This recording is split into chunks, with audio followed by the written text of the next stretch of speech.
साहिवाल 16 साल जहनी एबनॉर्मल लड़की अलिशबा रेप केस में मरकजी मुलजिम यूसुफ की जमानत खारिज। साहिवाल के नवाही गांव 90 नोएल अजीजाबाद कॉलोनी में गरीब फालिज के मरीज नज़ीर मसीह की 16 साल बेटी अलिशबा, जिसका जहनी तवाज़न दुरुस्त ना था, जिसे मुलजिम यूसुफ रात की तारीकी में अपनी हवस का निशाना बनाता रहा, जिससे लड़की हामला हो गई। मेडिकल रिपोर्ट के मुताबिक 4 माह की हामला लड़की ने इशारों की ज़बान में ज्यादती की दास्तान अपनी बहन को सुना दी,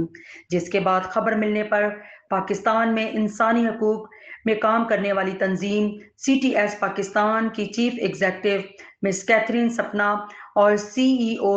CTS पाकिस्तान मिस्टर आशिर सरफराज ने फौरी तौर पर वाक़े का नोटिस लेते हुए कोऑर्डिनेटर जनूबी Punjab CTS Pakistan mister Wilson Raza के हमरा मुतासरा खानदान के घर पहुंच गए और कानूनी कार्रवाई का आगाज कर दिया। मुलजिम यूसुफ के खिलाफ थाना गला मंडी में FIR करवा दी गई और तमाम कानूनी चाराजोई के लिए CTS पाकिस्तान की लीगल टीम के incharge Nadeem Hasan advocate high court Lahore और इनकी टीम को हिदायत जारी कर दी गई, जिस पर आज 17 अगस्त 2026 mister Rai Muhammad Naeem Kharal additional district and session जज की अदालत में अलिशबा नज़ीर रेप केस की समाअत की गई, जिसमें CTS पाकिस्तान की लीगल टीम ने Nadeem Hasan advocate high court के सरबराही में अपने दलाइल पेश किए, जिसके बाद सेशन कोर्ट ने फैसला महफूज कर लिया और आज 18 अगस्त 2026 को सेशन कोर्ट ने अपना फैसला सुनाते हुए